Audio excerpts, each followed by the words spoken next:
Good evening, everyone. Welcome back to United TV. I hope you're all well. Bit of a later show tonight, so it's 10 p.m. start time. We're about 10:05, and that's because I've been watching the Champions League, and also I'm sure a lot of you guys have as well. Some of our potential opponents for next season that we'll be watching on our screens. Great game between PSG and Bayern, and you can see the golfing quality with the rest of the opponents in the Premier League. I think Arsenal are going to struggle in particular when they come up against one of those two in the final. But what I'd like to say is a big shout out to everyone in the chat already. I can see lots of people already in the chat. So we've got Rich, we've got Stephanie Griffith as well. Great to see you as always. We've got Classico, we've got Coyote, lots of legends in the chat. Some new faces I don't recognize. Classico, old Mickey, hope you're well. Berber, of course. But it's great to see you all. The main topic for discussion tonight will be what I'm going to share now, which is our defensive targets. These are latest defensive targets that have been linked today. So this is a mixture really of faces we've talked about before, but also one there in the middle who's kind of someone that's made the news this week, but particularly today has come up once again. So latest defensive targets, we've got MURILLO from Nottingham Forest, left-footed centre-back. We've got KADIOGLU of Brighton there in the middle, and Mickey van der Ven, another left-footed centre-back. So I just want to say before we carry on, if you haven't dropped a like, please make sure you do that. It would help the channel massively. And also subscribe if you're new. Nice to see new and old faces. And of course, through the show, get your comments in, and we'll go through any of your questions, any of your topics that you want to discuss, or any of your views on the things on the screen. But latest defensive targets then. As I mentioned, the Telegraph are reporting, this is James Ducker of the Telegraph, reporting that we're looking for and prioritising a left-footed centre-back in our defensive recruitment. So the two options for that position on this slide are MURILLO on the left-hand side, Nottingham Forest. I think he's 26, if I'm not mistaken. You've obviously got Mickey van der Ven as well. Spurs, I think, is he vice captain? I think Romero's the captain. He's wearing the captain's armband in this shot, but I think he is the vice captain. So those are the two talked about at the minute. KADIOGLU in the middle there is being reported by a couple of sources. There's a Turkish source and also Give Me Sport, who are just news aggregators. So they're kind of pushing that story out from the Turkish source as well. But that would be a potential option for left back. So we know that we need reinforcements. We've currently got two options at left back, which is Luke Shaw and Tyrell Malacia. So we do need depth. We do need additional quality there. And Luke Shaw, you know, we saw him come off again against Brentford, maybe with a touch of cramp or something. Hopefully nothing too serious. But we do know that he's got injury problems that has plagued his United career. So we could do with strengthening in that area. But if I could just canvass your opinion, really, get your opinions. Who we could look at for left centre-back role, first of all. So MURILLO and Van der Ven, the two on the screen. What are your thoughts on those two players? But then also, if you have any other players that you've heard of, that you've seen, that you're interested in, we can discuss those as well. MURILLO obviously had a fantastic season at Forest last year. Had a good relationship at the back with Milinkovic. And really, they were one of the tightest defences in the league. Now, obviously, that's changed slightly this season. They've had a bit of a dip in form. There's been change in management there. There's obviously the ownership there is a bit of an unstable one, so it hasn't helped. But overall, MURILLO still looks like a very good player. And if Forest are going to continue to languish kind of towards the bottom of the table, then I think he may well be looking for a bigger opportunity. And at 26 years old, he does represent that very precise age between 24 and 26 that I think we'll be looking for in that role, personally. But we've obviously seen Maguire with his new contract extension as well. So we're going to have a blend of youth and experience. Rich in the chat, hope you're well. He says, I wanted KADIOGLU last season. Yeah, KADIOGLU we did cover on the stream, didn't we? He was, at the time, he would have been an option for left wing back. And when I've seen him this season, he does excite me. He's a very athletic, very good technically as well. So he would be a good option. I think the figure we're reading today is something in the region of 40 million. We know what Brighton are like with their kind of estimations of what they can get for their players, but I do think that 40 million would probably be about what it takes on this occasion to get KADIOGLU. Once again, Turkish international. He's got good experience in that respect, and I think again he's in that middle age bracket, mid-20s, where he can come in. He's got that experience. He can just slot in and be a valuable first team option, in my opinion.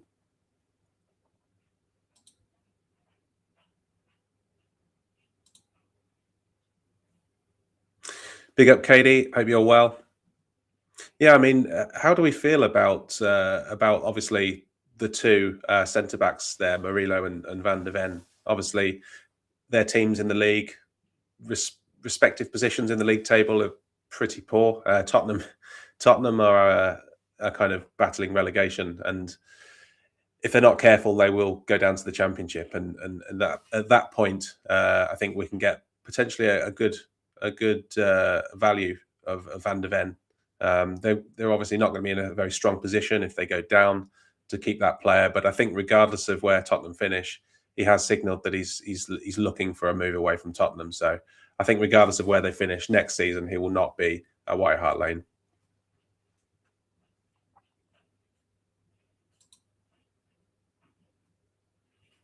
Lumen, hope you're well, Lumen. Murillo, 5'11", and Leacher is 5'9". Yeah, I mean that's a good observation there.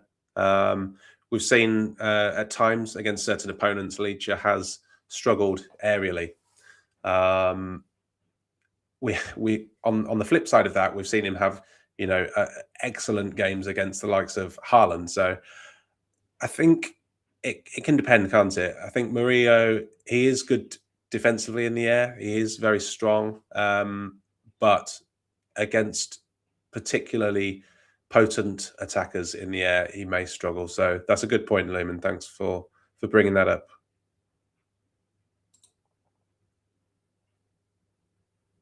Broken Verdict, hope you're well. He says, why KADIOGLU and not Trufa? More crosses and defensive, stable, worse in the air, 24 years old. Yeah, I mean, I've not heard that player linked. Trufa, who does Trufa play for, actually? Let me know who he plays for, because my mind's gone blank.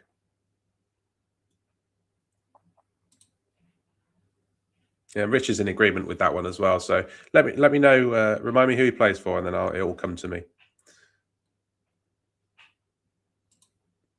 Rich says Forest fans love Murillo. He'd be expensive. Yeah, I guess that is taking away the cornerstone of their defense, isn't it? That's one of those two centre backs I mentioned before that they really base their whole defensive unit around. And so if we do go in for that player, it's certainly not going to be a cheap option. I don't think there were any figures reported in the report that I read in the Telegraph, but just going on, his age bracket, his importance to the team, I would be surprised if it's anywhere under 50, 60 million or thereabouts. Maybe 50 million at a minimum. I would hazard a guess at.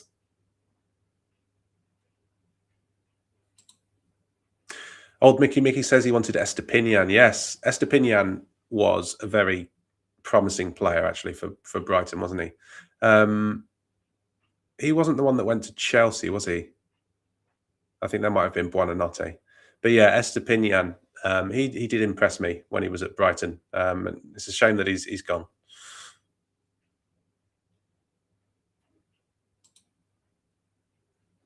Katie says only Murillo makes my list. The other two, no.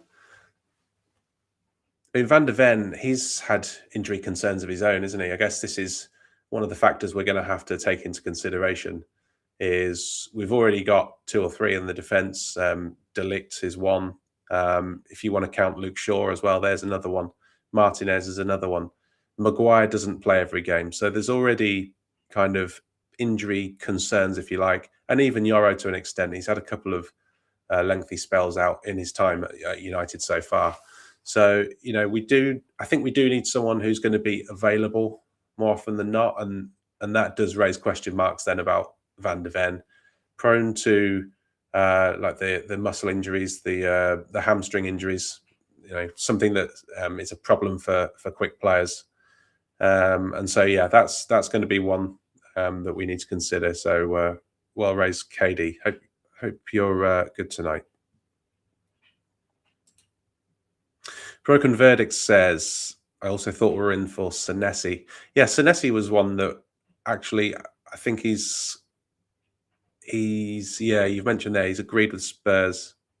Yeah, Senesi, I think, is off the table. I don't know the ins and outs of that. So is it linked to, it must be linked to whether they stay in the league. If they don't stay in the league, I'm guessing he won't go there. But yeah, it's going to be touch and go for Spurs, isn't it? What we're thinking, I would rather Spurs go down so we can look at one of the two of their players, to be honest. But we'll have to see.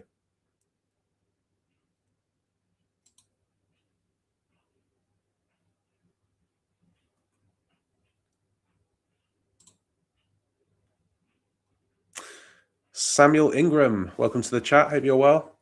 Keith Smith is one to look at from AZ Alkmaar. Yeah, I think that was a player that was mentioned on a stream the other day, actually. It's not one I've seen. I haven't seen anything of AZ for a few years, actually. So I'll have to keep my ear out for that one. But yeah, thanks for getting it in the chat. And what position does he play as well? That'd be good to know.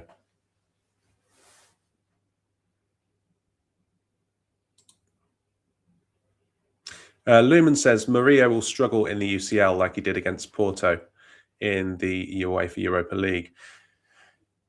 Yeah, I mean that's also, so as well as I mentioned the injury aspect, we've got to look at the fitness and availability. We do have to factor in that we're going to be in the Champions League next season, so it would be great to bring in someone with Champions League history, Champions League experience, because we do know that in Europe you do get found out against different attacks, and the fact that he struggled against Porto, I haven't been following Forest's run in Europe closely, but yeah, I mean, it'll be interesting to see how he got on in these other European games, because that is one area where, if it's a rookie to European football, if he's only had one season of European football experience, then that's something that we need to be maybe a bit careful of as well, and maybe that would put someone else into the frame like Van de Ven. He's had a couple of years of Europa League and Champions League experience, so yeah, we're gonna have to look at that as well.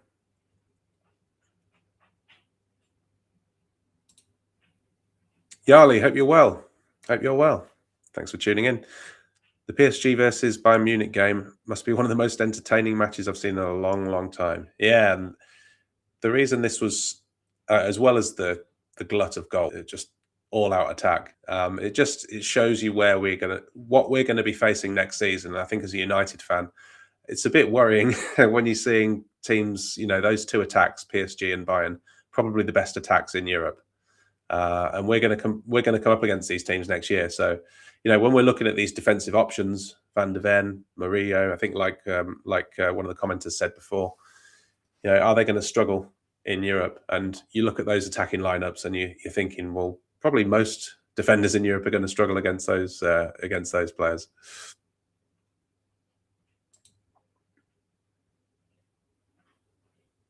And Rich, yeah, don't quote me, but I've heard they want over 50 million. I think this is in relation to Murillo. That would be, yeah, roughly the figure that I would have had down for him.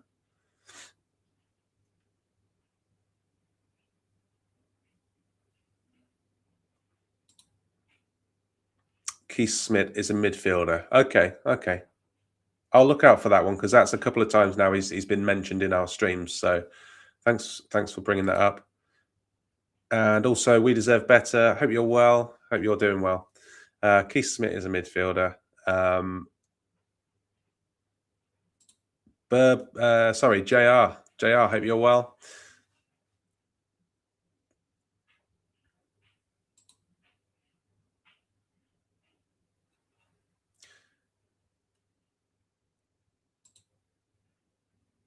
Yeah, JR, who would have thought we'd be on the verge of Champions League 1 year ago? Cast your mind back when we were finishing 15th in the Premier League. And we just lost the Europa League final in a pitiful fashion against Tottenham. And, you know, if you'd had said then, after recruiting 4 players, that we'd be third going into the last 4 games of the Premier League, we need 1 point to qualify for the Champions League mathematically. That is, of course, if Brighton win all their remaining games as well. So we may not even need another point to be safe. But to think of that outcome just 12 months ago is astonishing. And with all we've been through since then as well, you know, the change of manager, we had Fletcher for an interim period, then we had another interim, Michael Carrick, and here we are right now in 3rd place. So we can't complain. Michael Carrick's record has been excellent. Is it 9 wins, 2 defeats, 2 draws in his 13 games in charge now? So, you know, he's exceeded expectations, I would say.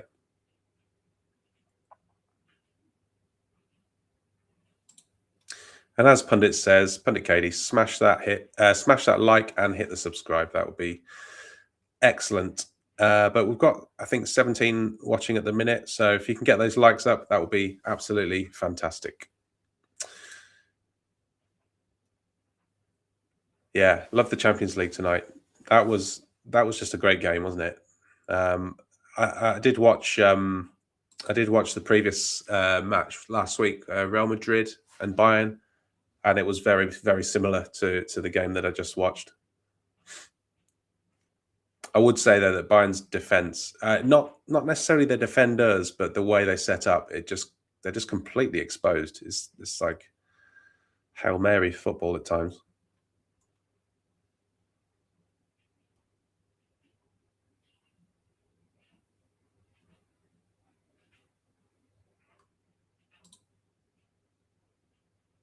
Pundit Katie says Smith has been rated as a player with a high ceiling.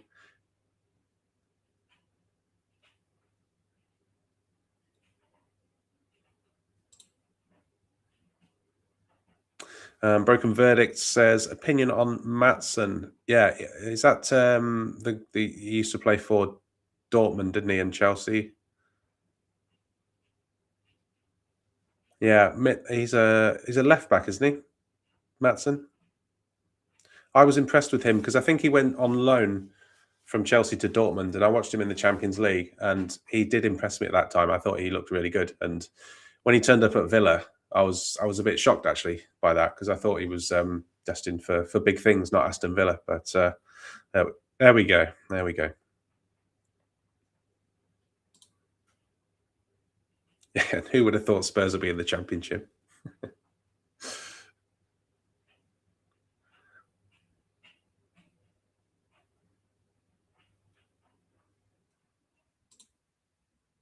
Mickey's thinking of a kid in Germany for left back. So if you can remember who it is for old Mickey, drop it in the chat. Nathan Brown, does that ring any bells with anyone?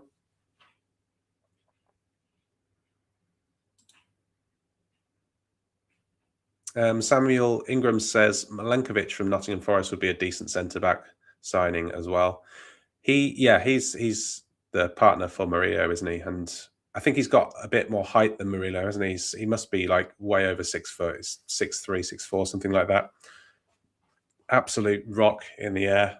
I guess you've got to look at who would complement our other centre backs as well. You know, so Harry Maguire being in there obviously offers fantastic aerial presence. Probably only going to be around for another season. We'll see. Maybe he gets another year extension again after the next season. We'll have to see. But he's not one for the long term, Harry Maguire. So you're then looking at well, Aiden Heaven, Lenny Yoro, they're going to need someone with experience next to them. Milenkovic possibly fits that bill. And of course, Yoro and Heaven have got speed. Milenkovic probably lacks slightly in the speed aspect, but he has that leadership and he has that aerial ability as well. So maybe a good partner for those two.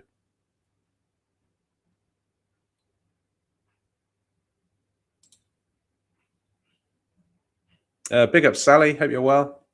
Will we ever see our club play like Bayern or PSG? Hopefully in the attacking sense.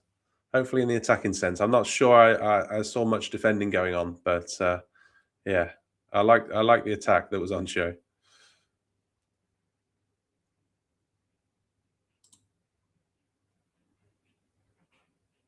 JR says he'd buy the centre-back from Bournemouth. I think this is Senesi, isn't it? Looks like a classy player, Senesi, from what I've seen. Now, what tends to happen with the free transfers is, well, firstly, then they're not probably free. There'll be a bit of a signing on fee there, but tend to pay a bit more in wages. I don't know whether that will be a big factor in this one, given that he's at Bournemouth. You would think maybe his wages aren't particularly high compared to a Manchester United player. So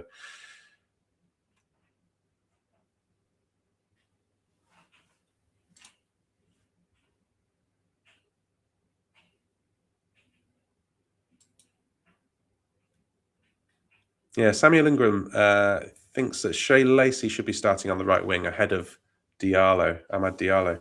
Amad is an interesting one. I think along with Mbeumo, before the AFCON started, they were two players that were really in form and they developed a really good partnership. And I would say that during the Amorim half of the season, they were arguably up there with our best performance. And then they went away to the AFCON. Obviously, we had a change of manager, a change of system, and that partnership is no longer there. And I think both players have lacked since the AFCON.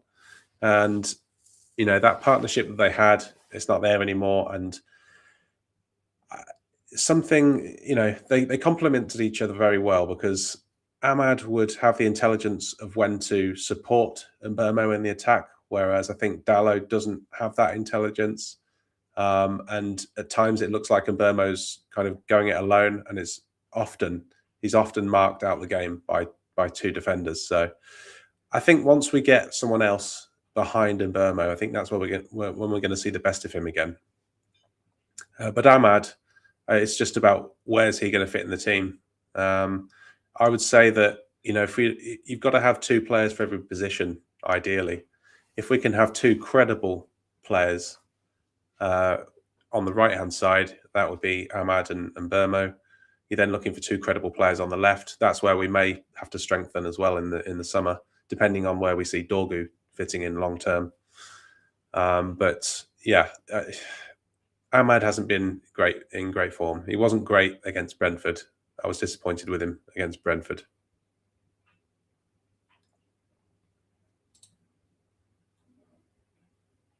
We Deserve Better says Nathaniel Brown might have been the person that Mickey was thinking of. Yeah, I've heard the name. I haven't seen him, to be honest.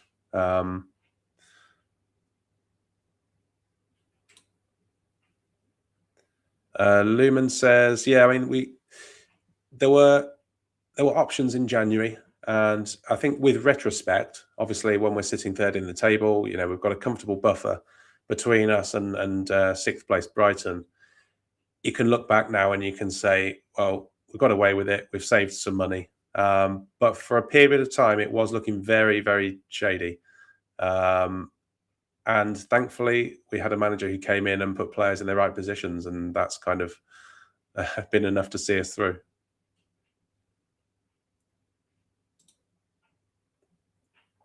JDC, welcome to the chat. Hope you're well. All these centre-backs will cost more than Schlotterbeck.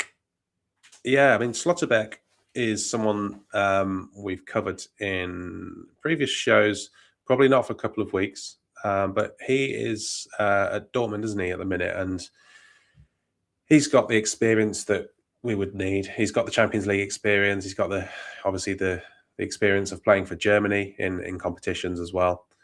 He's a good age as well. So he probably ticks all the boxes, and I think he's left-footed as well, isn't he, Schlotterbeck? So he certainly ticks all the boxes on paper.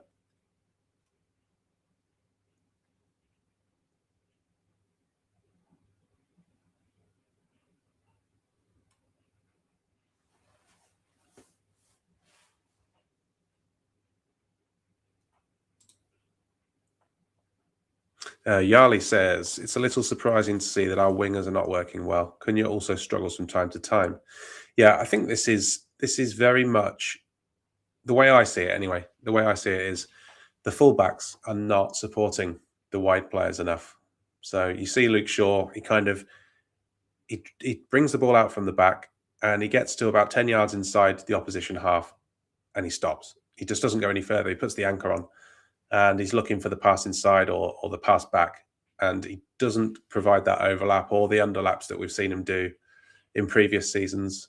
And on the other side, you've got Dalot, who is kind of just there as an extra body, just to kind of try and distract the defenders to think, oh, I need to stay in this area, in this zone, because there's a player there. But he's not actually contributing anything. He's not providing any real effective runs in this system anyway, because we have seen him do that in the past.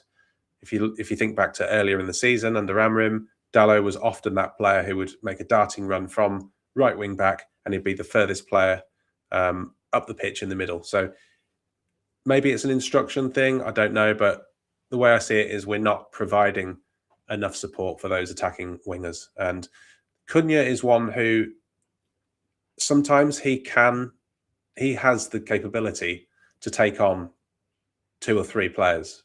He can dribble the ball, and he's a tricky customer. He's got that speed, he's got the strength to take on 2 or 3 men at a time. But he can't do that every time. You're not gonna do that repeatedly against most opponents in the Premier League. And I think Mbeumo, he's more of a player that thrives on kind of the 1-2s, the making a run and being that player that's on the receiving end. But when he's actually got the ball, he's not that creative with it. So I think he needs that partner, and that's where Ahmad complemented him really well earlier in the season. And for me, that's why Mbeumo's form has fallen off.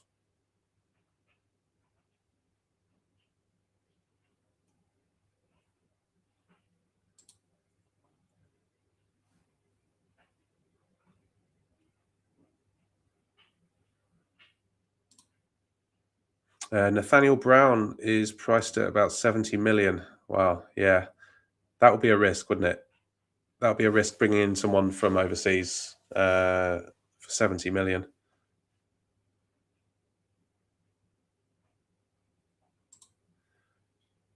Big up, Gregory. Hope you're well.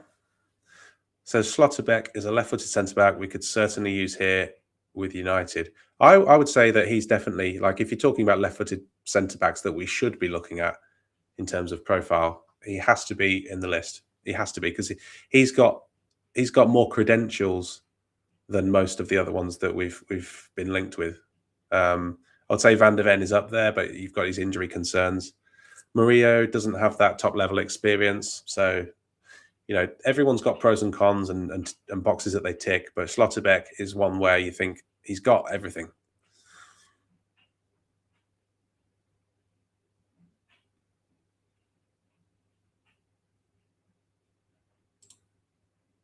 Broken Verdict says essentially our fullbacks are a liability.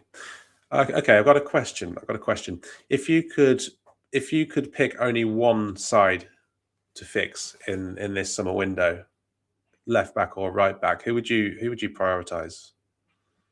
Obviously, we've got KADIOGLU on the screen, so there's evidence that we're looking at left backs. There's repeated stories about us looking at left backs. I haven't seen many stories at all about us looking at right backs.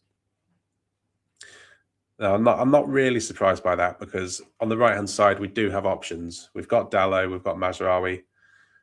At a push, you can put Yoro there if you're in an emergency. But the left hand side looks a bit more precarious, doesn't it? Sure, he's your option, because Malacia is not an option there as far as I'm concerned. And we saw that against Newcastle.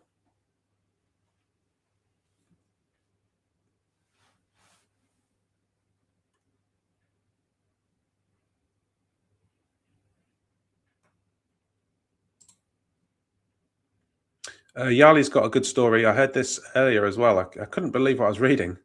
Mourinho looks like he's going to be going back to Real Madrid to take over Arbeloa as coach. He's the interim until the end of the season.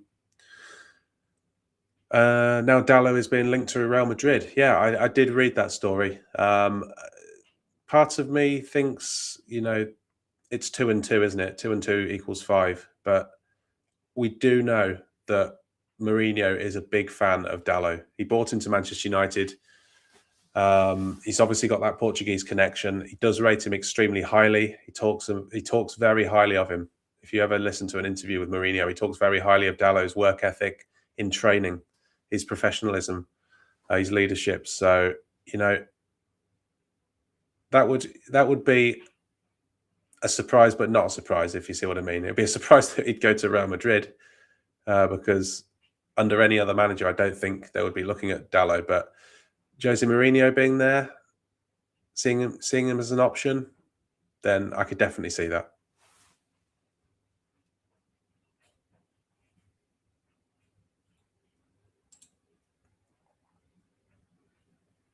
Yeah, great result against Brentford. I really think that was a great result. I was expecting a really tough game. I would have taken a draw prior to the match.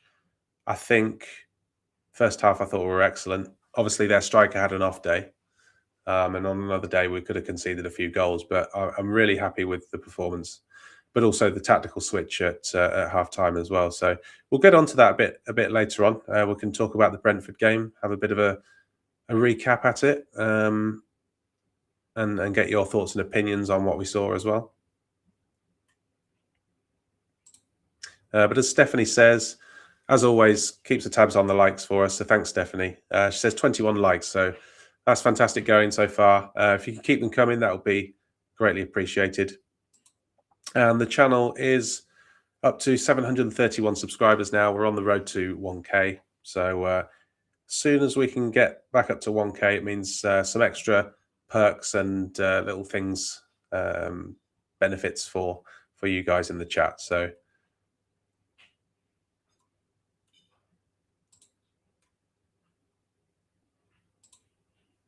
old Mickey says, I'd like a left back. Luke Shaw can be left centre back cover.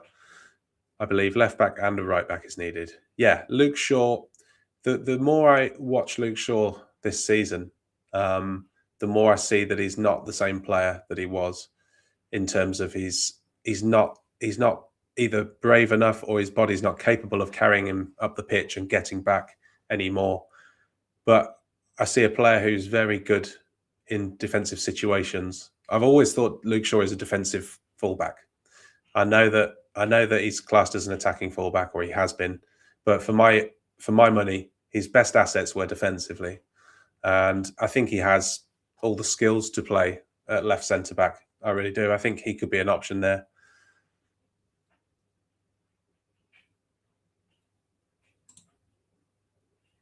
Stephanie's not having it though. Luke Shaw's got to go. He's got to go. He's got to be replaced. And he has been here for a long time, hasn't he? And this is the first season where we've really got use for a full season out of Luke Shaw, to be honest. Broken Verdict says left back would be their choice as well. JDC says we had Alvaro as well, and we got rid of him, didn't we? He went to was it Benfica? We sold him to, and then they sold him to Real Madrid for about 50 million. That one stings a bit. He just wasn't given the chance, so we didn't know how good he was because we never saw him given the opportunity. And I think that's the thing that aggravates fans the most, is he wasn't given the chance, and that's not the trait of a Manchester United team, Manchester United manager. He wasn't trusted. He wasn't even given a minute on the field.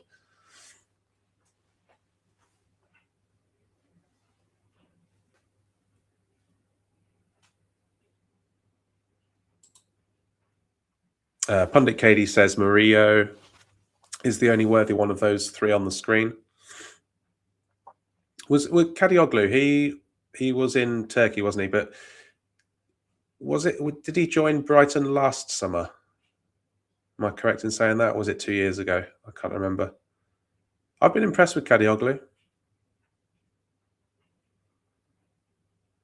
I like Van de Ven as well, but I look at the defensive unit that he's been a part of, and that worries me because sometimes Tottenham fall to pieces. And I know it's it's not a one-man team, so he can't do it all on his own, but it's a worry. Yali asks if Luke Shaw got injured. Yeah, he came off, didn't he? It's difficult to say whether he was injured or not. He's had a couple of games in the last few weeks where he's kind of pulled up and looked the way that he did yesterday. I don't think it's serious. It didn't look serious. It may be just he was tired or he needed a rest to come off. Maybe he was feeling a touch of cramp or something. But hopefully we'll see him back for the next game. And I'm sure with Luke Shaw, they're taking every precaution they can, and they've done a good job with him this season. To be fair, he's played every game. He's our only ever present. So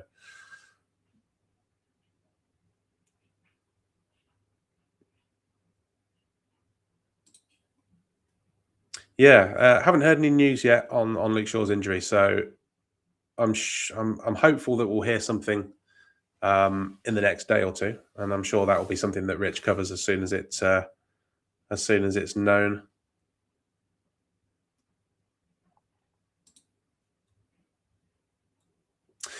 Yali says, despite links with Manchester United, Tuchemeni is not about to leave Real Madrid.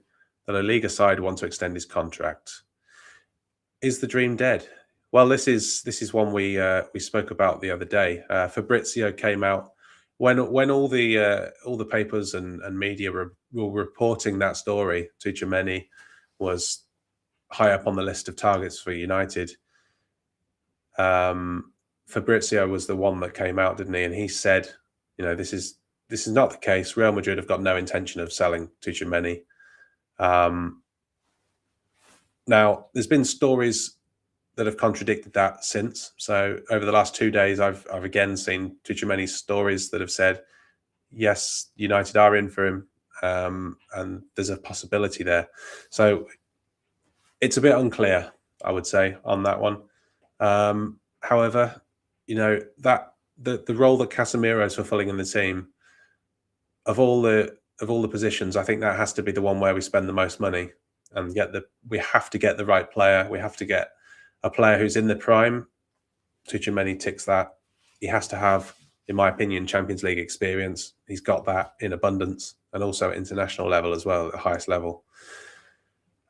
He's obviously an elite midfielder as well. He has every box that you can possibly tick. He has got them. The one thing that is a concern, I'm sure, for United fans is he's a Real Madrid player. So why is he choosing to come to Manchester United when he's in his prime years at Real Madrid? Is it because of Real Madrid are not quite the team they have been? Is it just agent talk? Is it trying to get a new contract extension? There's lots of possibilities here, which are there's a high likelihood of a lot of these possibilities. So that's why there's probably some skepticism as well.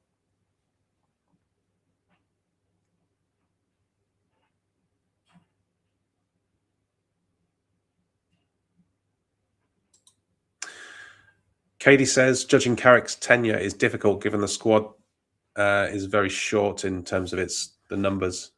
He's had injuries, makes it difficult to judge. Yeah, I think Carrick has, he's taken a squad of, you would say, probably 13 core players. So you got your best 11, and then you've probably got Sesko, who's kind of a rotation player, and Ahmad, and that's it, isn't it? Those are the 13 players. You've got your 11 plus the 2 effective substitutes. Everyone else there is really just filler. So you've got Mason Mount. He comes on for a few minutes here and there. Xerxes comes on every other game for 5 minutes. You've got Ugarte comes on every other game for 10, 15 minutes. And then everyone else on the bench is either an academy player or the likes of Malacia. So he's done a very good job considering the players he's got available. What I would say is that, as I mentioned earlier, if we have 2 credible players for each position. When you've got players like Ahmad and Burmo, etc., when they're having a period of a dip in form or something like that, take them out the firing line, give them a couple of games starting from the bench. We don't have that luxury. Michael Carrick doesn't have that luxury. So it is very difficult to judge. But those are things that should go against him. And the fact that he's managed to get us up to third in the table, looks like we will finish in the top 3 or 4. It makes it even more of a credit to Michael Carrick, what he's been able to achieve.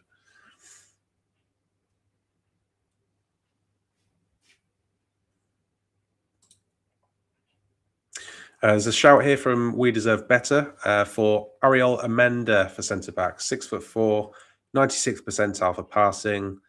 His aerial duels 1 per 90 is 3.1. Top speed of 33 kilometers an hour. I can't visualize when I see a player running. I can't visualize how fast that is. It sounds fast though, doesn't it? 33 kilometers an hour. 22-year-old Swiss international. Yeah, I mean, there you go. There's several of the attributes that we're looking for. Another young, promising player. I would say if we bring in a 22-year-old, then you would probably say, you probably need one other as well. It depends if De Ligt's here, doesn't it? If De Ligt's here and Martinez is still here, then you can get away with bringing in just a 22-year-old. But if we do get rid of one of those other experienced players, then I would be a lot more comfortable if we brought in a couple of centre-backs, one being an experienced centre-back.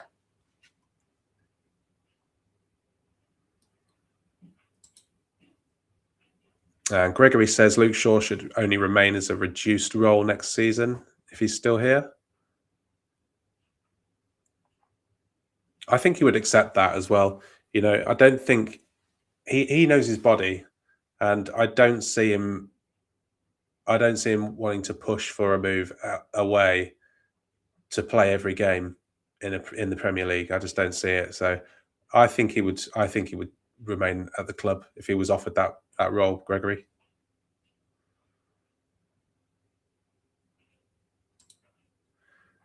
Stephanie Griffiths says Shaw is way too slow now. He's lost his engine, whereas Dalot is positionally weak, goes walkabouts too often. It's interesting, Stephanie. We did a show a couple of days ago, and we spoke about. Actually, I wasn't on the show; I was watching it, but this was the show on Sunday, the phone-in, and we spoke at length about Dalot, right back. We spoke about his positives, his weaknesses, and all of those weaknesses were on display against Brentford. The positionally weak.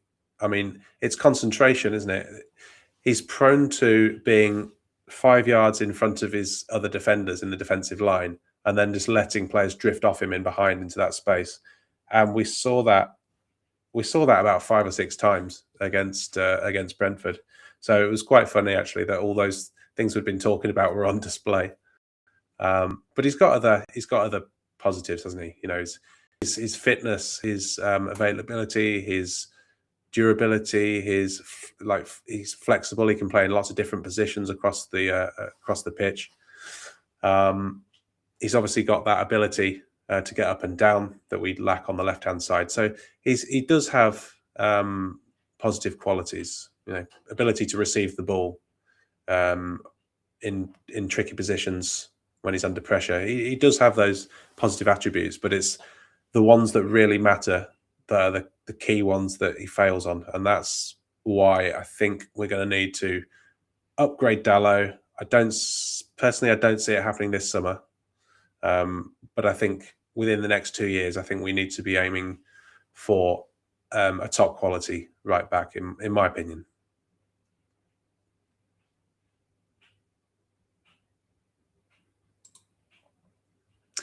Rich says, at least get some credible competition in the squad. Does Dorgu count? Dorgu is... I really wish that he didn't get injured when he did, because I think we'd seen the best 3 or 4 games that Dorgu's had at United in that run just before he got his injury. And he was just starting to cement a place in the team for the first time, really, wasn't he? In that more advanced position on the left-hand side, keeping Cunha out the team. And then all of a sudden he's injured, and we don't know whether that would have continued. Would he have continued at that same level that he was showing? The fact that we've seen what he's capable of is really exciting, though, isn't it? It's exciting, but it's also, it raises another question mark of can we rely on Dorgu next season to be that starting player on the left-hand side, or the second starting player on the left-hand side, the reserve, I mean, behind Cunha, or do we need to get another option?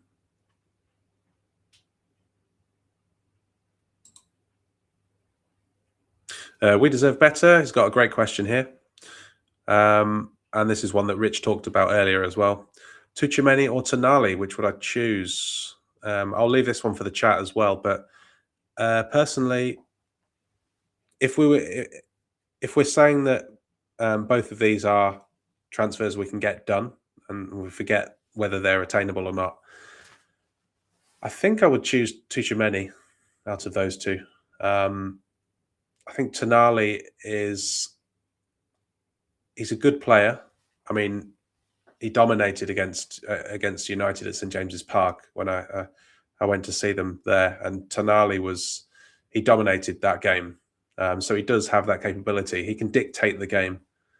Tchouaméni is obviously a bit more of a ball winner kind of player. He's a bit more limited in his attacking play. So it's two very different players. But I would say I would have Tchouaméni personally in a midfield too.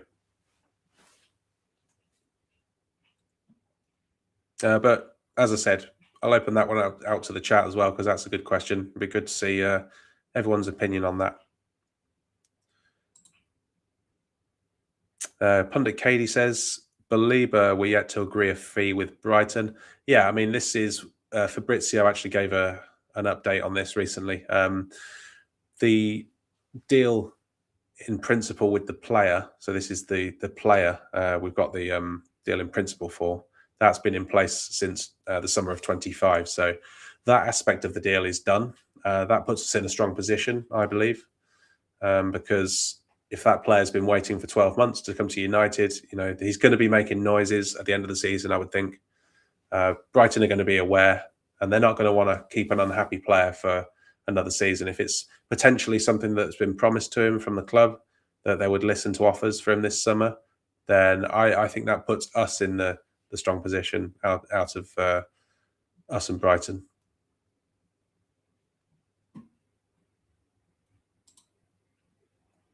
And Stephanie's got an excellent point as well. If Jose goes to Madrid, Tchouaméni is not leaving. 100%. Yeah, fully agree with that.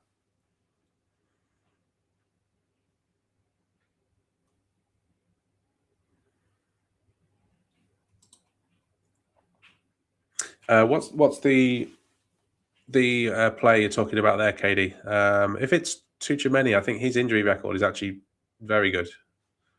He's had a couple of injuries, but nothing that's kept him out for about more than 3 or 4 games, I don't think.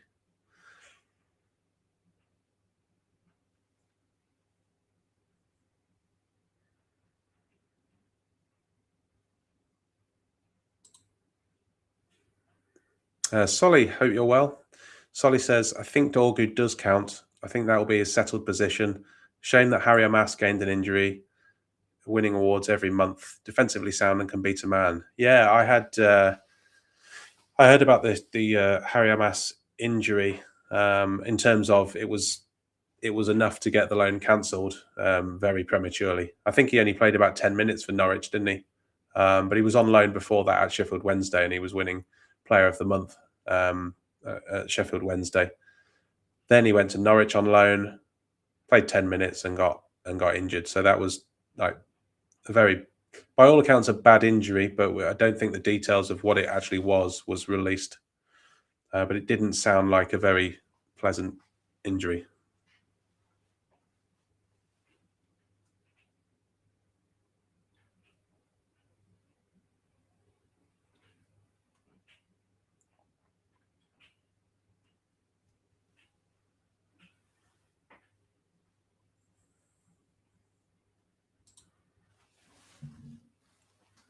Pundit Katie says too many positions to prioritise.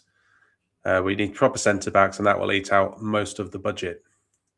Yeah, there's so many positions, isn't there? And the reason is we've trimmed the squad right down. That's why Carrick's got no options, isn't it? He's got a very, very small squad to work with. So if we forget European football next season, we would have needed to bring in probably an extra 2 bodies. But now with Champions League football as well, all of a sudden you're looking at, well as that, you probably need at least another 4 on top of that. So you're then talking about 6 players probably. And that's as a minimum. And that's, we've got supposedly 4 players are on the transfer list this summer as well. So there's going to be a big churn, I think, this summer. But is this the clear out? We've been talking for years about we just need to clear the lot, start again, and I think we're right in the middle of that right now. I think it's happening.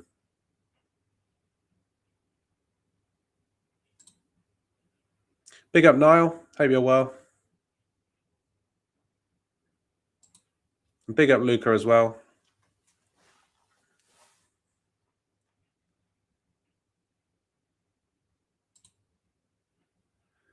Gregory says, Ineos have the money. The new rules allow these expenditures. Don't let the club get away with lowering expectations.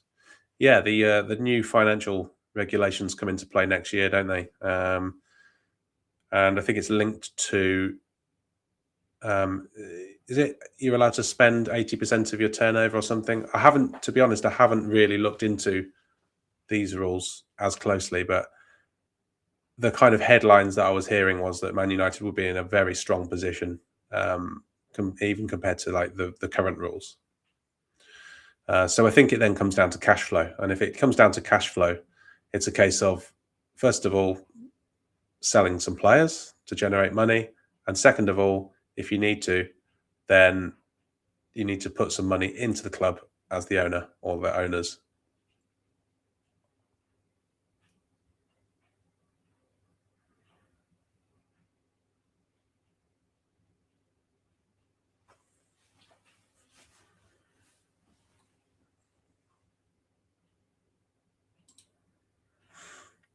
Stephanie says, a friend who's a Forest fan says Marinakis won't let Murillo go. He's very highly rated at the City ground. Yeah, I mean, basically any Premier League club now, any Premier League club that stays in the Premier League season after season, they're in such a strong financial position, aren't they? That they don't need to sell, and that's why we're seeing the transfer fees inflated as they are. We're seeing the likes of Elliot Anderson talked about for 100 million. Players like Tonali at Newcastle, although they are in a slightly different predicament, I would say, to other teams. They just need to sell players, and if they do, they go, right, well, if you're going to buy our players, then you're going to pay the premium amount for them.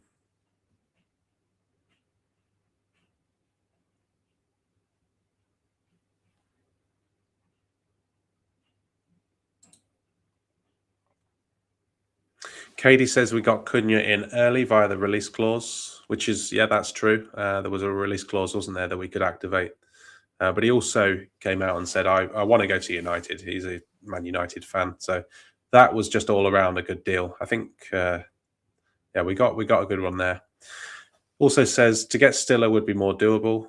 And would be more doable of all our major targets, including Belieber, given the cost.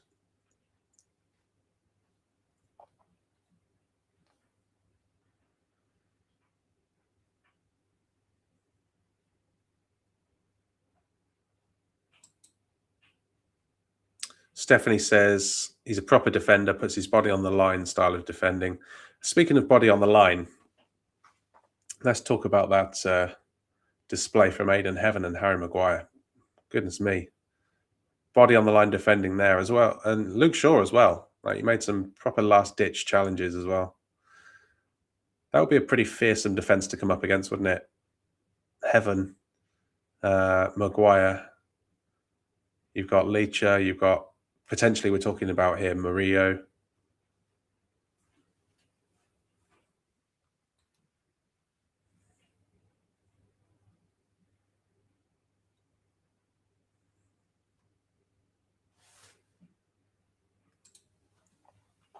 Solly says Luke Shaw is now ineffective as a left back.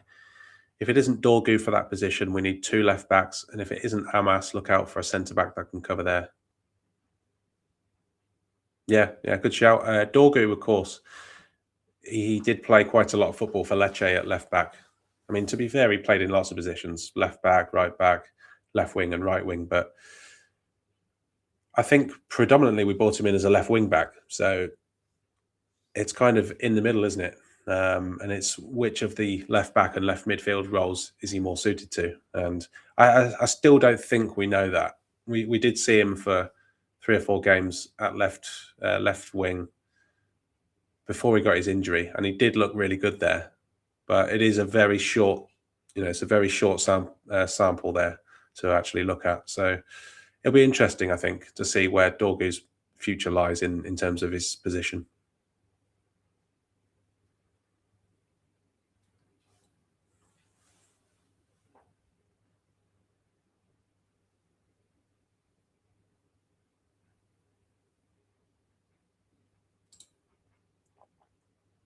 And Gregory says Tuchumeni over Tonali in his opinion.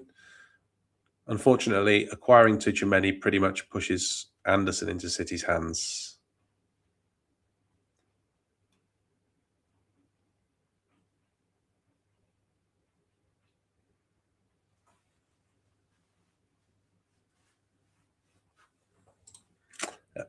Solly says hamstring injury. Was it he tore his hamstring, did he? Was that the injury that he got at Norwich? The way they came out after the match, they were talking about like it was a career-threatening kind of thing. So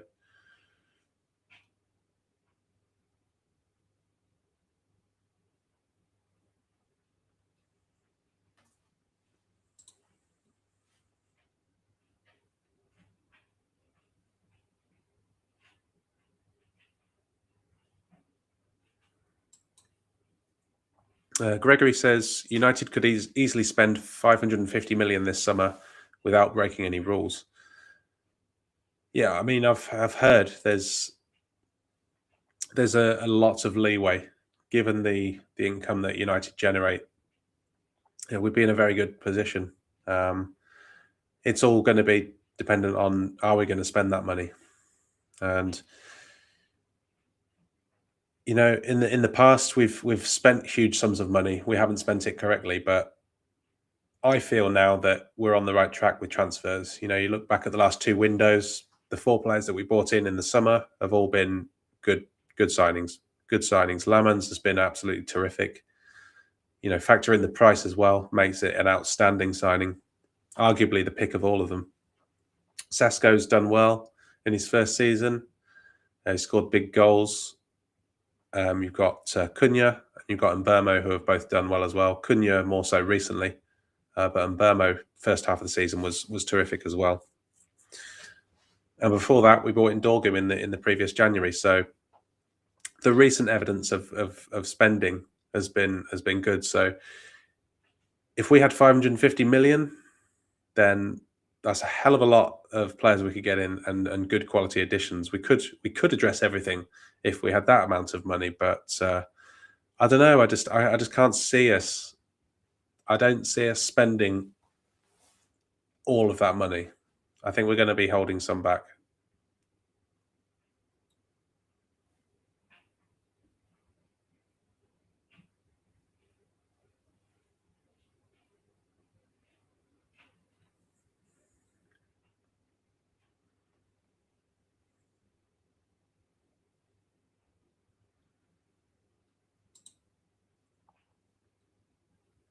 Stephanie says Casemiro's Superman dive at the end of the game last night was hilarious. Got us out of a tricky position in our own box, and we're going to miss him. The fans last night were singing "One More Year," weren't they? Give us one more year, and his performances these last few weeks have been absolutely outstanding. He's been excellent. But the position that we're really gonna the bit that we're really gonna miss is his capability in both boxes, isn't it? His aerial ability, attacking corners, attacking set pieces. You don't replace that. no one that we're going to be linked to is going to replace what he can bring in that respect. And then in his own box as well. You know, we've been good at defending set pieces this year as well. He's played a major part in that. But he's also got that experience. Like we were running down the clock in the last 5 minutes. He feels the hand on his back and down he goes. Now it's a foul. It's a very soft foul, but he had the, you know, he almost draws the defender in. I think it was Collins on both occasions. He draws that defender and says, "Go on, give me a little push and see what you get." And it's that kind of know-how that we need to bring in, and that's going to be sorely missed as well.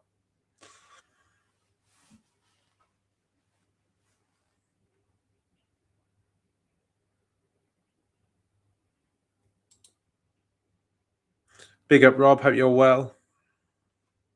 Good to see you as always. And as Rich says, please subscribe if you're new. That would be fantastic. Very friendly community. Always like to get your comments in, and we'll discuss those throughout all the shows. So thank you, and keep them coming. But if I might just change the topic, just to get some more stories on the screen. 1 more year.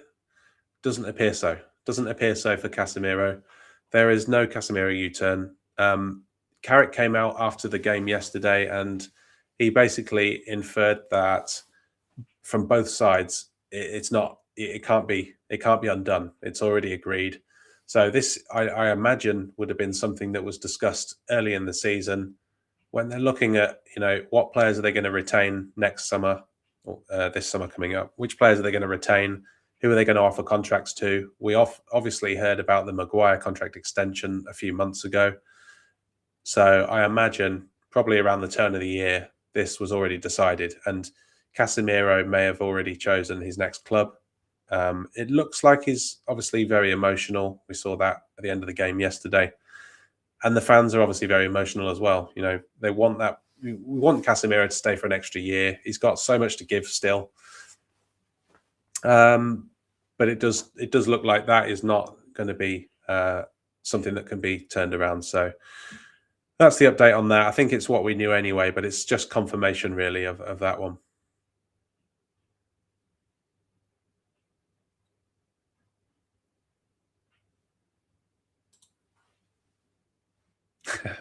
Stephanie says, I was singing 1 More Year in the pub. It was near last orders, and the barman thought she said 1 more beer. Oh, that's classic. But did you get the beer? Did you get the beer? That's the important one.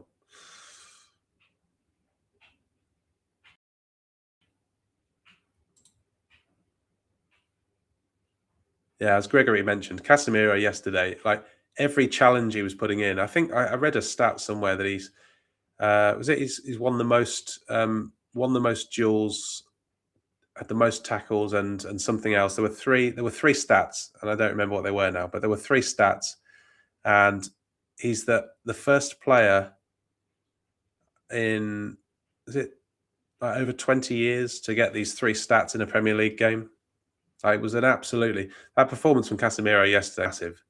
Him and Mainoo in that midfield were just absolutely out of this world. They were terrific. And what a difference! What a difference when you see Casemiro played in a system that suits him.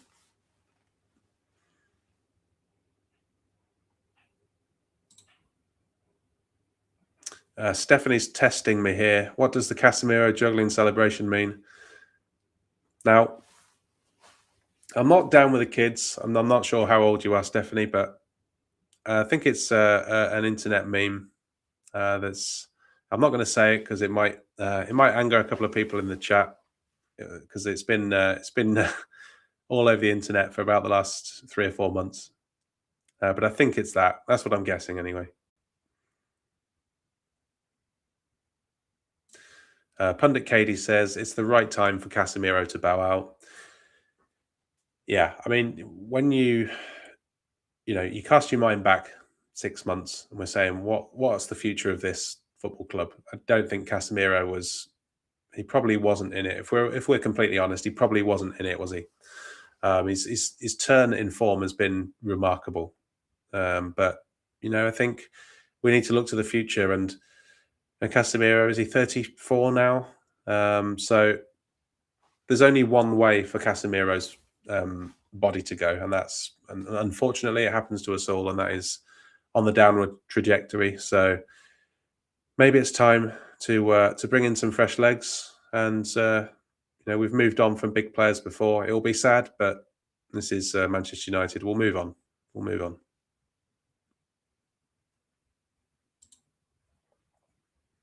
on. Big up to Ron Wayne. Hope you're well. United TV rocks. Thanks for tuning in. Hope you're well. Hope you're well. Gaming Simp. Hope you're well. Dropping us the double like here. Berber. Hope you're well. If you haven't already, check out Gaming Simp as well. Fantastic content on his channel. Manchester United fan as well, so we'll no doubt enjoy conversations about Manchester United while he's shooting some zombies or something like that on the console.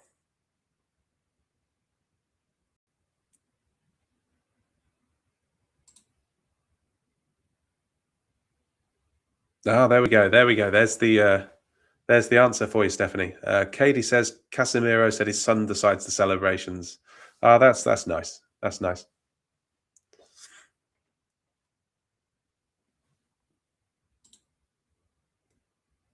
Rich knows.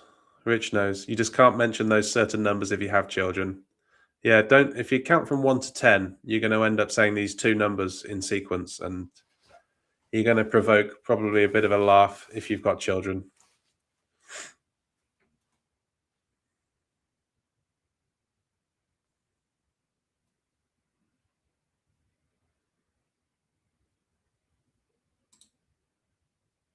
But 31 likes. This is great going, guys. So thank you so much for that. We'll probably go for another maybe about 15 minutes. So if you want to talk about anything in particular, any topics, any questions that you want to raise, put them in the chat, and I'll do my best to get them on the screen as well.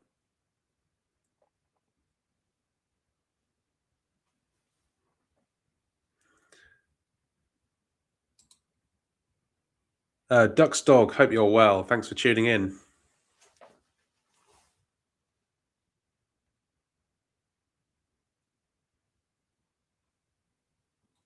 But some other news then that's come out today is Kobbie Mainoo's new contract. This is something we spoke about a week ago, and there were signs that it was coming to a conclusion, that a deal was being agreed. The latest is that the player could sign that contract this week, and that's from Fabrizio. So it seems a matter of time. I think the extension is till 2031, so that ties him down for a further 5 years. So terrific news. Mainoo, thinking back to 6 months ago where we were with Casemiro, you're thinking about Kobbie Mainoo, and he wasn't part of the United future, was he? He was out the door. He wasn't favoured by the manager. He was the only player in the first team squad, if you like, that didn't have a start under Amorim. And when you look at the ability of Kobbie Mainoo in that Brentford game, how he didn't start under Amorim is absolutely criminal. And the fact that he's now showing the kind of form we saw under Erik ten Hag, it really excites me for what he's going to bring next season, and in a new look midfield as well. I mean, the only way is up for Kobbie Mainoo. Is the sky's the limit. He's been absolutely phenomenal in the last few games, and well deserved this new contract. Captain Scarlet, hope you're well. Hope you're well, my friends. And Peter Cammy as well. Good to see you in the chat. Hope you're well. Says replacing Fernandes will be a massive shoe to fill. Oh, without doubt. Without doubt. Fernandes, we talk about leaders, and for me, he's grown into this captain role.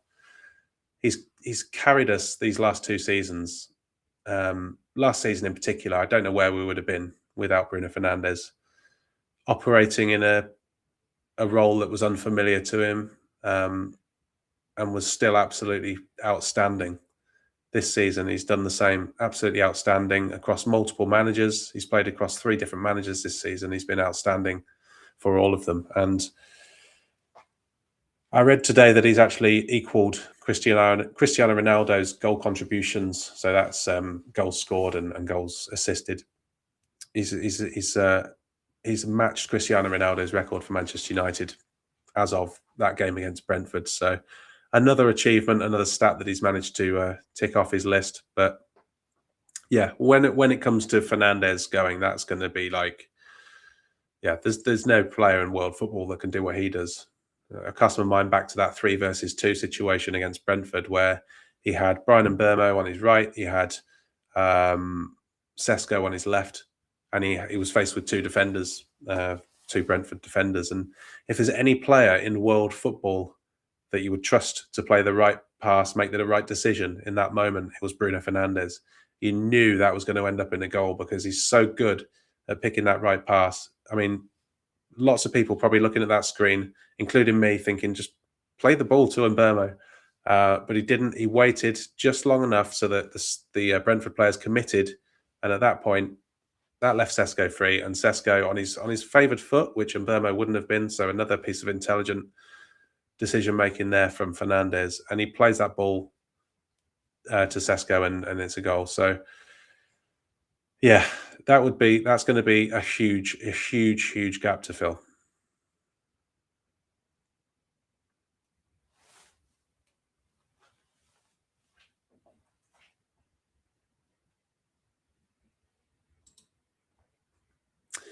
Gregory's asking the question, which 2 numbers set children off? Back in our day, it was 69. I'll give you a clue, Gregory. One of those numbers is correct. One of those 2 digits is correct.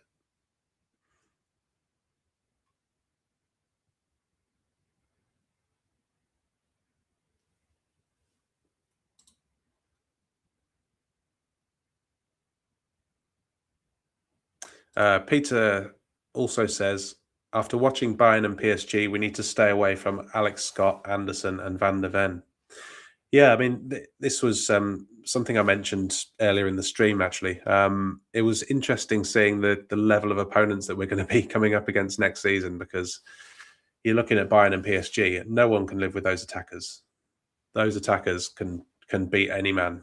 Elise was electric. You've got the likes of Doué, you've got Barcola, you've got Kvaratskhelia, you've got Dembele, you've got Harry Kane, you've got Musiala. You've got to be organised. You've got to be experienced, and you've got to have a lot of luck. So there's big decisions that need to be made in the summer, and some of these players that are mentioned, there's going to be question marks over them. You know, can Alex Scott operate at that level? Can Anderson operate at that level? Can Van de Ven operate at that level? Although he has played in the Champions League before.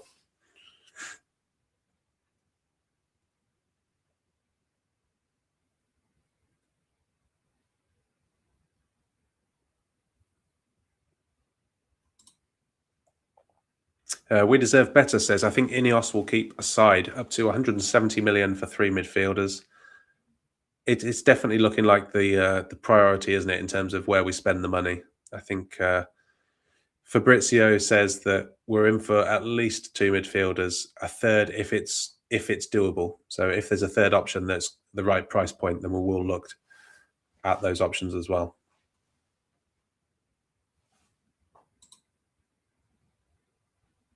Katie says, Mainoo's story tells you players can be reborn, just like the Maguire story.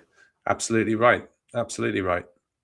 Harry Maguire was someone that was, you know, he came in under Ole Gunnar Solskjaer. There was a big fee involved. For my money, he was excellent in his first season, and probably for most of his second season as well. I think it was him and Van Dijk really that were setting the standard in the Premier League. And then he got involved in some off-field incidents, obviously well covered in the press, and really his form suffered after that with the scrutiny that came with it. And it took him probably 2 seasons to recover from that. Then he had a manager who didn't favour him, but despite all that, when he was given the opportunities, he just continued to act professionally, to get his head down, and to put the performances in. And he was a huge part of our run to the Europa League final. And this season, he's been a colossus. To be frank, he's been a colossus at the back.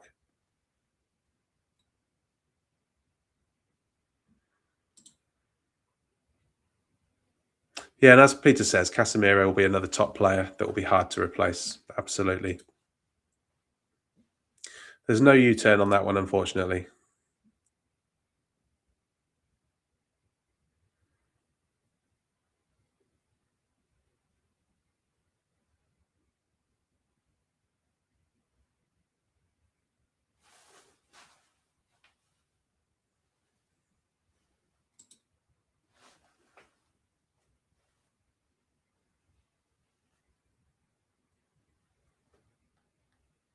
Yeah, Rich. This is Rich, United TV, 1878. Rich, the channel owner.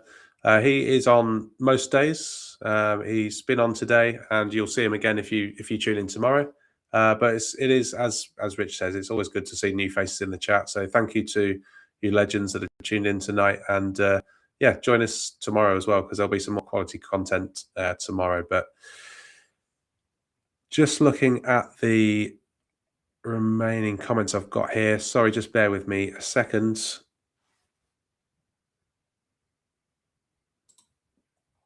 And Peter says the World Cup is around the corner. Although we need top EPL players, still thinks we'll see some rising stars. Yeah, that's always the exciting thing, isn't it? You know, you look back at previous tournaments, going as far back as Euro '96. You had Karol Poborski, scored an amazing goal for the Czech Republic, and he ends up at United. You know, I think of Diouf in that Senegal team that knocked out France in 2002, and there were several players actually from that Senegal team that ended up in the Premier League. So it's always exciting. It's always exciting to see these players in international tournaments. There is that cliche, or that cliche, I guess, where you shouldn't buy players off the back of an international tournament, but nevertheless, it is exciting to see these talents that we don't see if you're just a fan of the Premier League and you don't watch other leagues.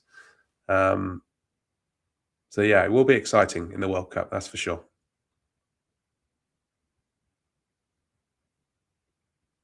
In fact, that is probably a good question to ask. Has anybody got any predictions for what players they think are going to shine at this World Cup? Let's get your thoughts on that. I think that would be interesting.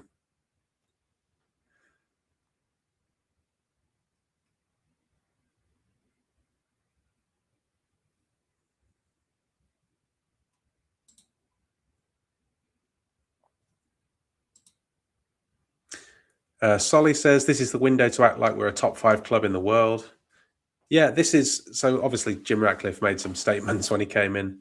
One of them was best in class, wasn't it? He wants the best in class. We're Manchester United. We should be signing the best in class. That's why I do believe in that central midfield position. I think we will sign someone of the ilk of Tchouaméni. Now, I'm not saying it's going to be that player, because it seems like that's possibly not going to happen. But I wouldn't be surprised if we sign someone of that kind of quality, and someone that we're going to another top team in the world and taking their prized assets away. We should be acting like that. Absolutely, that would be a statement.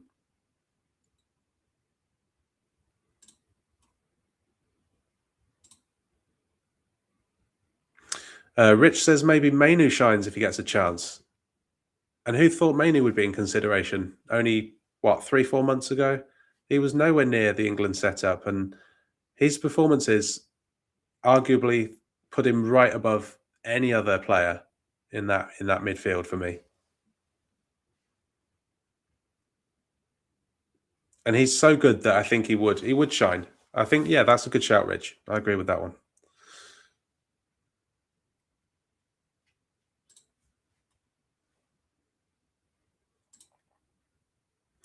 Solly's gone for Mainoo as well.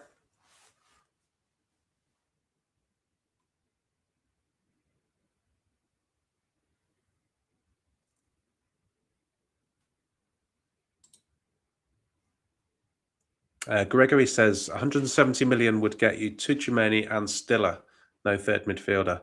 United think they're replacing Casemiro, Ugarte, and Mount with only 2 midfielders, while more than doubling the potential game schedule.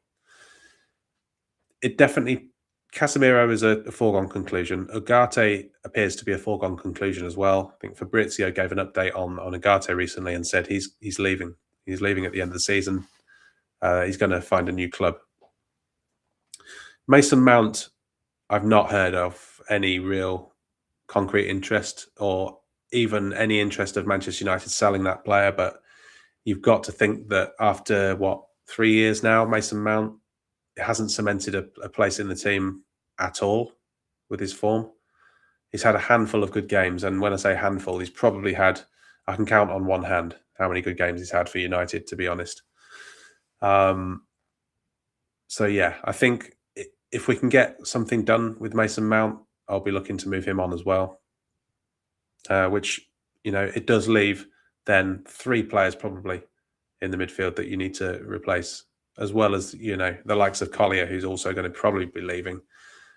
Although he's not been an option in the first team squad, it's an extra body, isn't it, that we need to get replaced.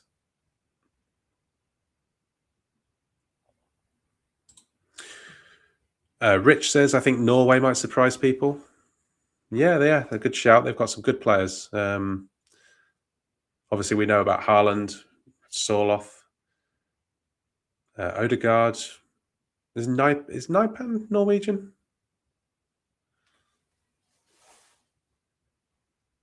And also, that the Bodo Glimt team that did so well in the Champions League. They've got some promising players as well. So yeah, it'd be good to see how they go.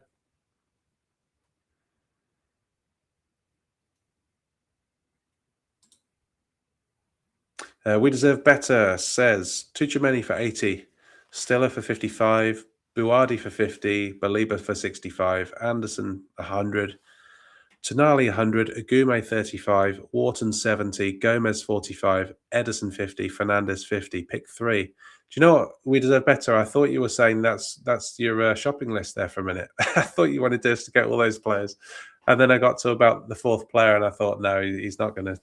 He's not suggesting that. If I had to pick 3 from that,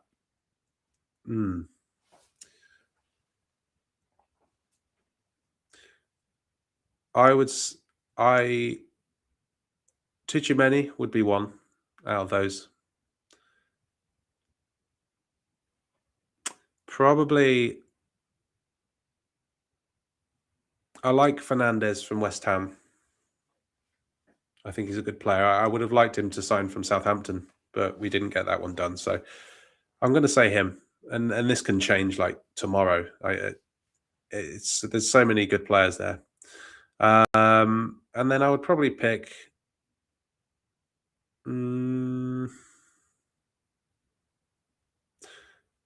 Probably at this point, I'll go with Anderson. No, I'm not going to go with Anderson, no, because he's 100 million. No, I think that's too much for Anderson. I'll go for Wharton. I think Anderson's a very good player, but 100 million, I'm not sure. I'm not sure that's sensible.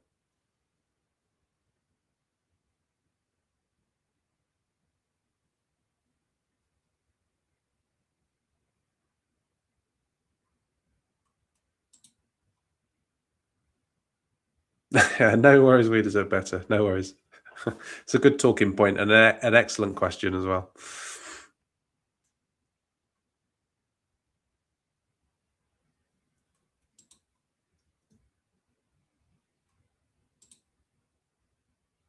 And as Rich says there, I think this is spot on. Mainoo has the mentality to perform under pressure. He's never phased, is he? We talk about experience and looking for Champions League experience. I don't think Mainoo gets phased in the Champions League.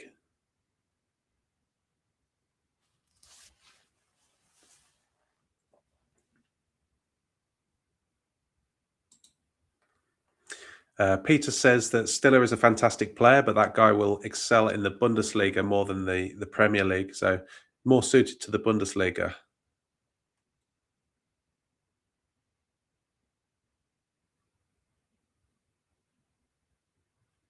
I guess that's why we've got Christopher Vivell, and so far his track record's been pretty good. So we'll just have to see if it's one that he truly believes in, and we get him. Then I'll be pretty confident, but we'll just have to wait and see. I think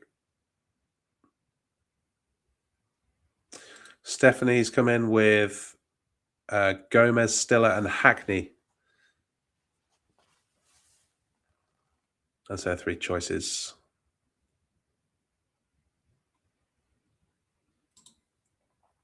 And as Gregory mentions, no chance United is paying Mount more than nearly every other player on our club next season. Yeah, I mean, Casemiro, that decision is probably based on what his salary is. That's probably why they looked to move that player on and made that decision. So Mason Mount, I think, would therefore be the next highest earner. So, it would be crazy for him to. It's not. It doesn't make sense, does it, to have a player earning what is probably £250,000, £300,000 a week when he doesn't play. The fact that he wasn't played yesterday that's a damning indictment as far as I'm concerned.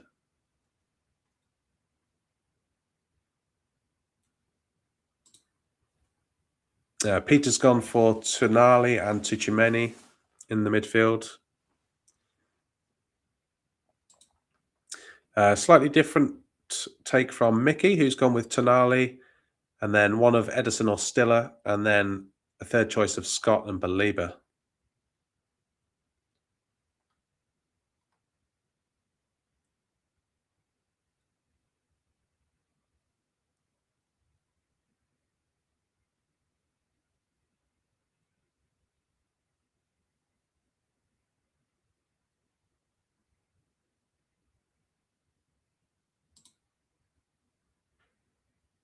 Rob, the latest news is left centre back is the current focus in today's media. So the two names that I've seen in the Telegraph are MURILLO and Mickey van der Ven, who van der Ven was actually mentioned earlier in the week as well. So that's just a continuation of the story. KADIOGLU is another one. So he's been mentioned in Turkish media today, as well as on Give Me Sport, who have just, as the aggregator account, just repeated that kind of information. So KADIOGLU, MURILLO, and van der Ven are the ones that we've spoken about today.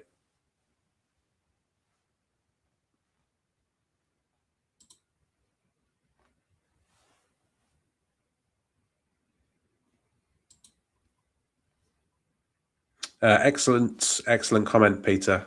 It says, it's time we stop looking down on players just because they're not playing for top clubs. I can't believe that all the EPL clubs snubbed Vitinha just because he played for Wolves. Yeah, it's crazy. It's crazy to think that some of the players they had at Wolves, there was obviously Vitinha, there was Ruben Neves, and they're just overlooked just because they play for unfashionable Wolves.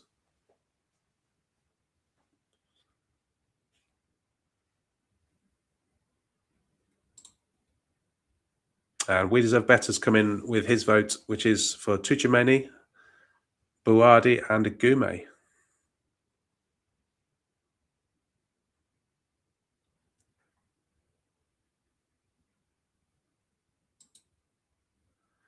And Rob's gone for Stiller and Fernandez.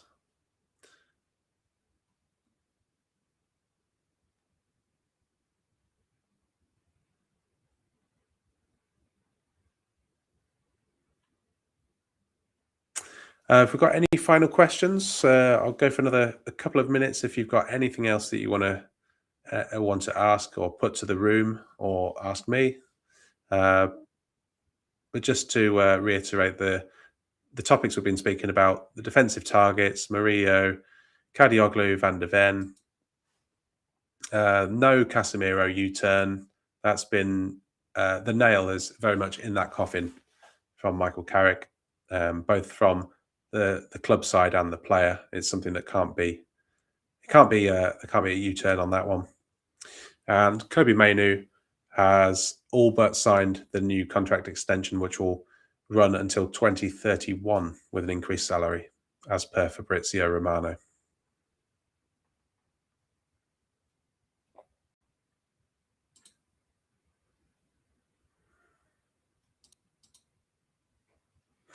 Peter's got a question. Should we sign another number 9? We have many competitions next season.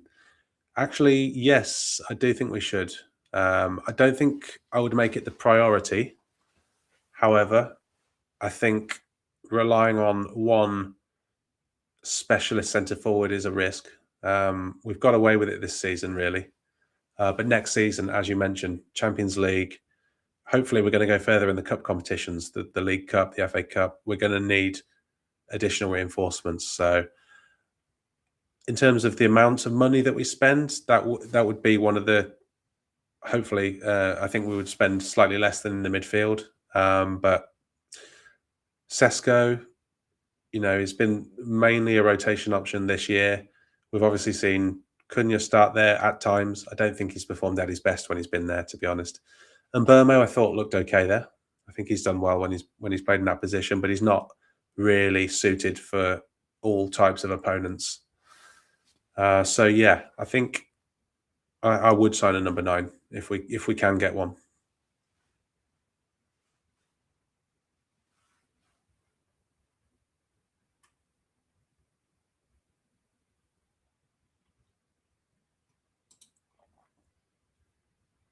Yeah, I'm not sure about Casemiro. I've heard that he's not going to Saudi, and that rings a bell that I think he might be going to the MLS. But yeah, I couldn't tell you which club, Mickey.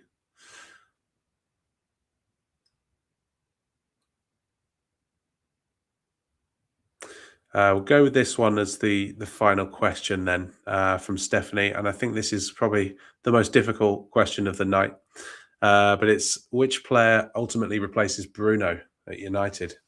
I guess it depends on when we see him going, doesn't it? Is he someone that's going to stick around?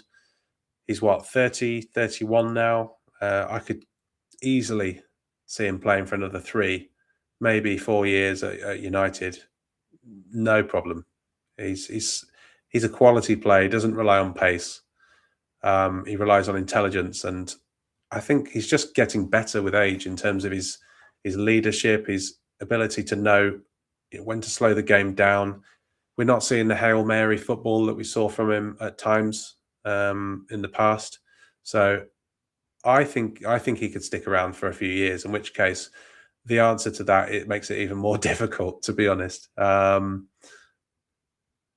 don't know. It's a difficult one.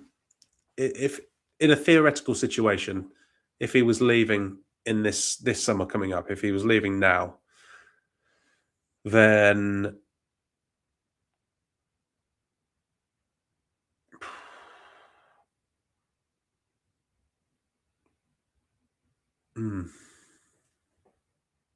probably someone like Alvarez from Atletico Madrid. I know they play in different positions, but in terms of creativity,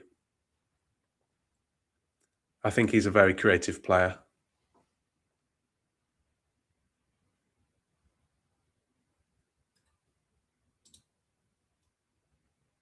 Mickey says, to replace Bruno, you would need 2 to 3 different players to fill his numbers. You don't replace greatness.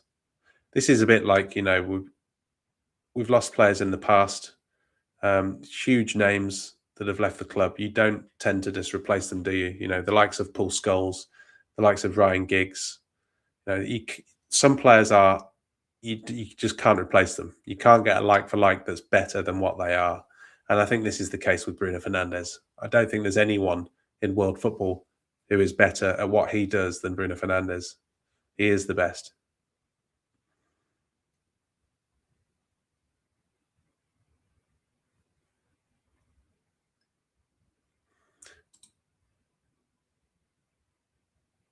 But Rob, yes, it's going to be confirmed this week. I think it's signed, sealed, and almost delivered.